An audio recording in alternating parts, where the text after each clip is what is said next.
تو میری قوم اسرائیل کی چوپانی کرے گا۔ آج کی پہلی تلاوت سیموئیل نبی کی دوسری کتاب 5 باب 1 سے 7 اور پھر 10 آیت تک۔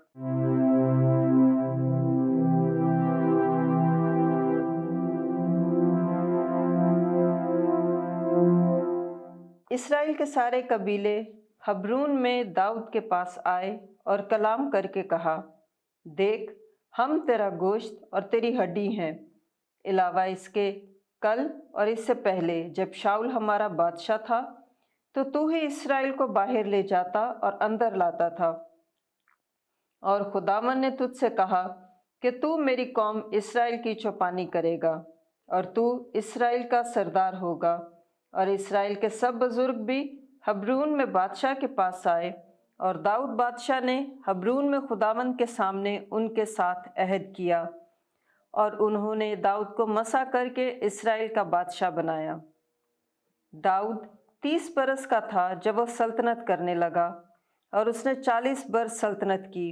اس نے حبرون میں یہودا پر 7 برس اور 6 مہینے سلطنت کی، اور تمام اسرائیل اور یہودا پر یروشلم میں 33 برس سلطنت کی۔ اور بادشاہ بما اپنے آدمیوں کے یروشلم میں ببوسیوں کے پاس جو ملک کے باشندے تھے گیا۔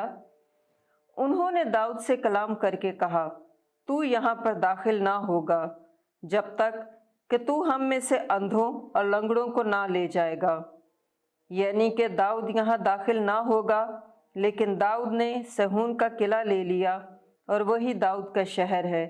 اور داؤد کی عظمت بڑھتی گئی، اور خداوند رب الافواج اس کے ساتھ تھا۔ پاک کلام کے پڑھے اور سنے جانے پر خدا کی برکت ہو، خدا کا شکر ہو۔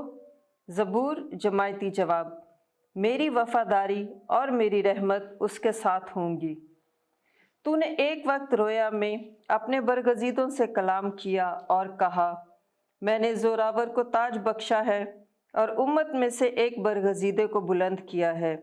جماعتی جواب: میری وفاداری اور میری رحمت اس کے ساتھ ہوں گی۔ میں نے اپنے بندے داؤد کو پایا ہے، میں نے اپنے پاک تیل سے اس کو مسح کیا ہے، تاکہ میرا ہاتھ ہمیشہ اس کے ساتھ رہے اور میرا بازو اس کو مستقل کر دے۔ جماعتی جواب: میری وفاداری اور میری رحمت اس کے ساتھ ہوں گی۔ میری وفاداری اور میری رحمت اس کے ساتھ ہوں گی، اور میرے نام کے سبب سے اس کا سینگ بلند ہوگا۔ میں اس کا ہاتھ سمندر تک بڑھاؤں گا اور اس کا یمین دریاؤں تک۔